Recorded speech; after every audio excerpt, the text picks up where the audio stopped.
What's up, guys? Coach Gaglione here. This is our Pit Stop to 220 series. If this is your first time stopping by, I'm Coach Gaglione. This is Gaglione Strength. And I've been involved with powerlifting and strength coaching for over 14 years. This is my vlog, my training vlog, chronicling my weight loss and strength journey. Been as heavy as 340 pounds. I've just did my first bodybuilding show this year on October 10th, 2020. And just kind of jumped right back into powerlifting training.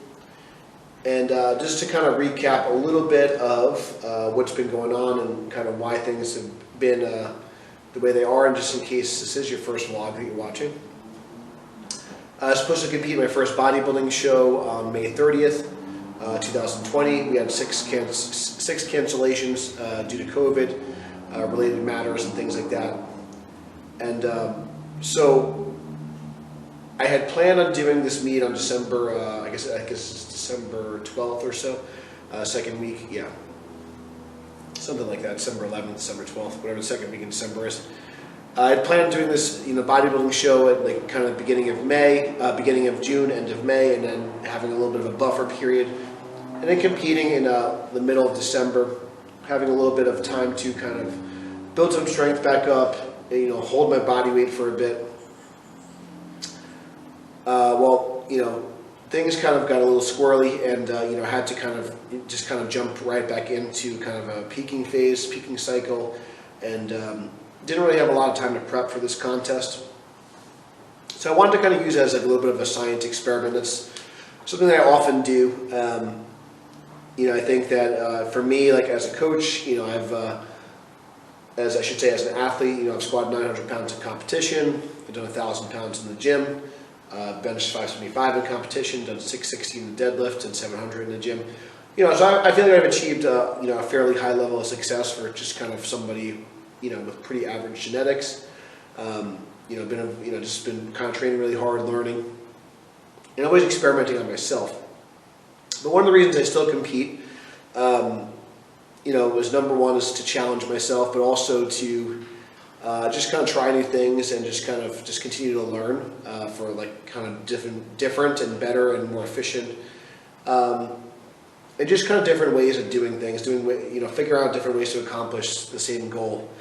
And always strength is a big part of what we do, but I never really had a true hypertrophy phase, and then go right into a strength training phase. So in the sense that I was really kind of stepping away from powerlifting for a period of time. So for the last 10 months, my training was really bodybuilding focused.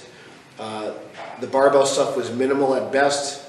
It was certainly not a priority. It was mixed in there,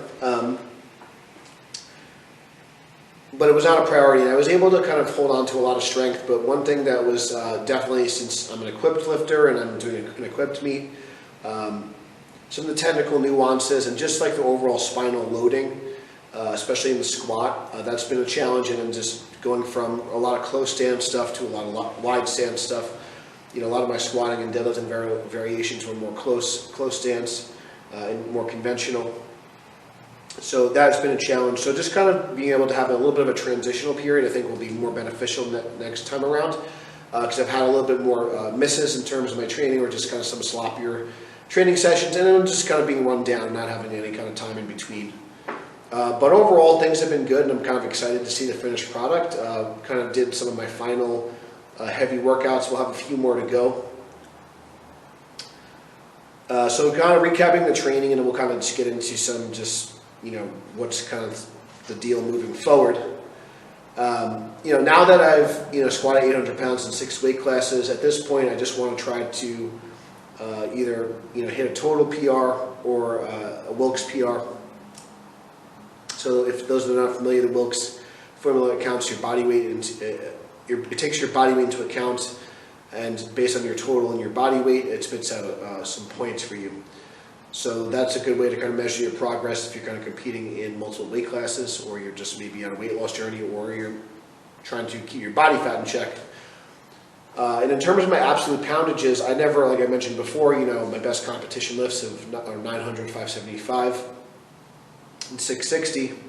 but I've never been able to put all my lifts together. So this is actually an opportunity for the first time in a while where I have potential to exceed an all-time total PR, and also kind of chase one of my lifetime goals of a 2,000 total, which is not like an earth-shattering total by any means, and it's something I should have been able to hit. But for one reason or another, I've never been able to kind of put all my best lifts together on one particular day. So I do have some potential to kind of actually make some all-time total PRs, which is really cool, especially after 3 years. And now the strength is starting to come back, and I'm starting to kind of see the possibility of actually even potentially hitting my super heavyweight numbers at a much lighter and healthier body weight. So I'm really excited to see that unfold. And I'm just kind of enjoying the process, and that's kind of a big kind of theme. Just really loving, the journey of it. So on our squat day, warmed up to a little bit under what my opener will be. I hit a very strong 720 squat. From there, just elected to make some bigger jumps. In the future, I definitely going to need to kind of organize our team training a little bit better.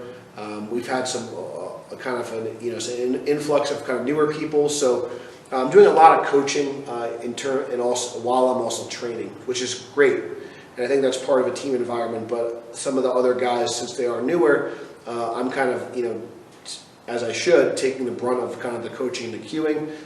So it does, when I'm getting ready for a heavy lift, it does kind of take away from my focus. It does kind of take away from also when you're also a little bit ahead of people, like I'm a little bit ahead of some of our lifters in the squat specifically. It's kind of forcing me to take a little bit bigger jumps. And I don't want to kind of hold the group up, so I like to take some bigger jumps, and I think in hindsight I definitely need to adjust my strategy a little bit, or maybe warm up a little bit ahead of time before the group starts, but neither here nor there. 720 went well. I ended up doing a very strong 810 reverse mini band. And with that kind of weight, the mini band's really not helping much, but it does kind of take some pressure off the bottom. It allows me to keep a little bit of better position. It'll help with recovery a bit. So that was very strong. That was 20 pounds up in both lifts from last full equipped session. So that was really positive in both accounts. And from there, I was supposed to take 860 and then 900.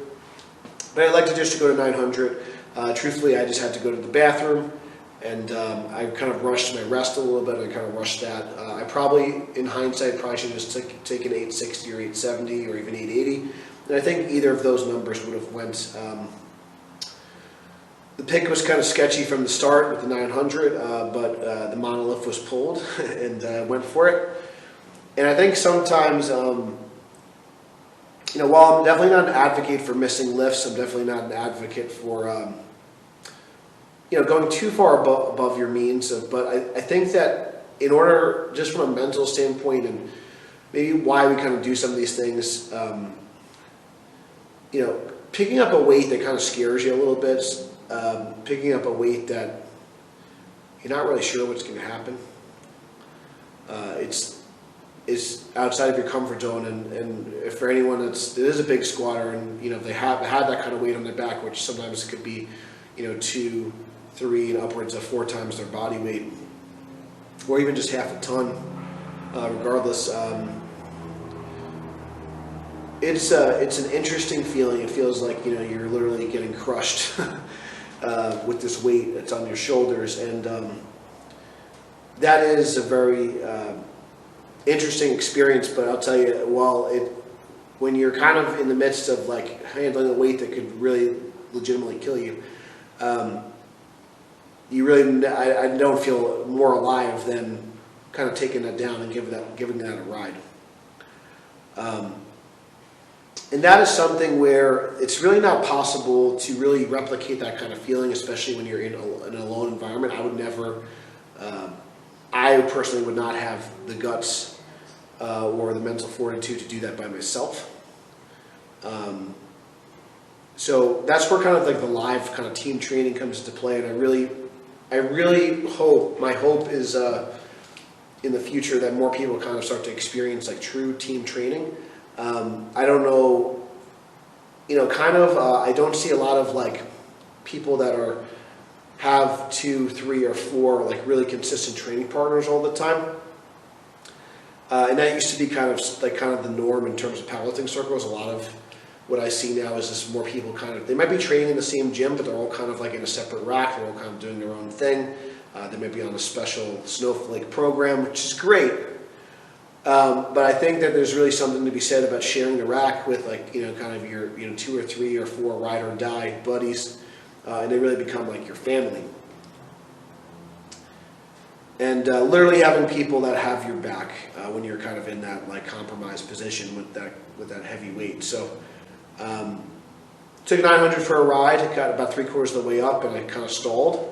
But I was really happy with my position. I was really happy that I handled the weight. So even though it was a miss, I haven't handled that kind of weight on my back in about 3 years. And truthfully, there was points where just kind of on my weight loss journey, going from 340 down to as low as 198 pounds.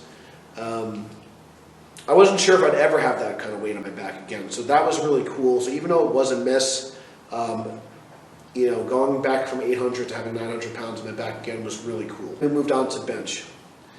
And I was a little kind of thrown off from a nervous system standpoint. So when it comes to kind of geared lifting and just really heavy powerlifting, sometimes your muscles might be fine, your muscles might be recovered, your respiratory system might be recovered, but your nervous system is not recovered. So I felt like I definitely could have rested a little bit longer going into that 900 pounds attempt. So I need to be a little bit more patient next time. People kind of started to drop out, and I just kind of felt like I didn't want to again hold people up, but I definitely should have set a timer. And especially if you're kind of one of the stronger people in your group, I think it's really important sometimes that you're resting, upwards of maybe even 10 minutes when you're kind of really attempting those big heavy singles above 90% of your one-arm max. So that's kind of a rookie move, but that's the truth, and it's just good food for thought and something to consider. But in your warm-up sets, you don't need to rest like 20 minutes. So you want to be in shape, but there's also a time when you're doing those heavy singles where you definitely need to rest a little bit longer. So it's important to note. So in the bench press, again, I was just kind of rushing a little bit to kind of keep up with the rest of the people that were benching as well, and also just kind of get our crew done and out of there in a reasonable time. So I took some more aggressive jumps, 1 plate, 2 plate, 3 plates, and then I started doing quarter jumps from there. 405 moved pretty good, but wasn't like the most stable. 455 moved really well. And I have not been able, I've been, in the last several meets, I basically had to take a token bench due to some shoulder issues and stuff. Since the best my shoulders felt, kind of routinely, handling in the mid 400 range, so that's been great. But what I have not been able to do in the past 3 years is have 5 wheels on the bench. So a little bit of a technical miss. I did my first try at it. I missed it. My left side, my right side dipped a little bit, and that was from a little bit of a biceps strain that I kind of suffered doing some of those heavy curls for August of Arms back in September. So definitely want to kind of get that worked on and kind of healed up. It's been giving me a little bit of some issues, but it hasn't affected me in the way that it was a miss until this workout. So this was heavy enough where it started to kind of affect the performance of the lift a little bit. But I elected to bring my grip in back to my normal competition grip. I brought in my grip of finger. I was a little bit more stable, and I was able to successfully bench 495 for the first time in 3 years. So that was really cool as well. So I felt like that was kind of ended the workout on a high note, even though with the 900 miss, benching 495 was a huge win for me because I've been really struggling with the bench the last couple of years, and it also gives me some confidence that I can start to actually hit a total and not just have a great squat and the rest of my lifts be okay. So really excited about that. Moving forward, at the time of this taping, this will be past the fact, but I'm going to do my last heavy deadlifts on Thanksgiving. We'll have a special, probably separate video for that. I guess Thanksgiving is a really important day for me. We'll work up to around my opener, around a 550, 555 range or so, and then we'll probably work up to 595 or 605, maybe with a mini band, and then maybe 635, 645 with the light band. So we'll see how good my predictions are. But just want to work up to something in the low 600 range, just feel it, and then just shut it down. I'll probably get my shirt one more time before the meet and then just have some fun. So I should be good for a PR total at 220. If I can hit an all-time PR or an all-time looks PR, even better. But I just want to kind of go into this meet and have some fun. It's been like a big science experiment. This year has been tough. This year has been really challenging for a lot of us. But one thing I wanted to showcase was that in the theme of like a lot of our videos and the theme of 2020 for me is focus on the things you can control, not the things that you can't. One thing that's always in our control is our health, our nutrition, our training. So as much as this has been a shitty year for all of us, and myself included, I've gone through a lot of physical, financial, emotional stress with these things that have been going on in my life. If I didn't have this the bodybuilding show to work towards and this powerlifting meet to work towards, I think honestly I'd be going crazy. And I think it's really important that we always have a handle on our physical self. Always have a handle on our physical training. That's something that's always in our control. We may not always have the optimal situation to do it, but there's something we could do to get better every single day in terms of your eating, your training, and everything in between. So I just kind of invite you guys to like just constantly challenge yourself. That's really what this is all about. Yes, it's cool to like say you lift this kind of weight or see your ranking improve and all these things, but these things are just a means to make you better. It's just a means to make you better. It's a means to have that constant challenge is what's going to make you feel alive, and that's really what I want you guys to strive for. So this has been a stressful time for me. It's been a tough time. But I'm really grateful to have the opportunity to train with an amazing group of people. I'm really have the opportunity to continue to better myself and continue to educate people like you guys watching. So if you guys do want to support the channel, check out the links below. And one thing that I really want you guys to consider and think about as we end 2020, think about like what you can finish. What you can accomplish the rest of the year. How can you end 2020 on a high note? Are you just going to throw your hands up and throw your last month away? Or are you going to do something to kind of hit the ground running and kickstart 2021? I think it's fine to have New Year's resolutions. I think it's fine to reflect on how the year went and kind of make some goals based off that. But what I don't think is okay is just to throw your hands up and just kind of wait till like the right time. Because there's never going to be a right time to get started. Do the best you can. Do the best you can, even when things are less than optimal, which they are right now. So I invite you to start today. I invite you to get going. And thank you guys for supporting our page during these tough times. Really appreciate it. If this message rings home with you, please share it with a friend. Please share our page. Please subscribe. And until next time, stay strong. And I'll see you soon.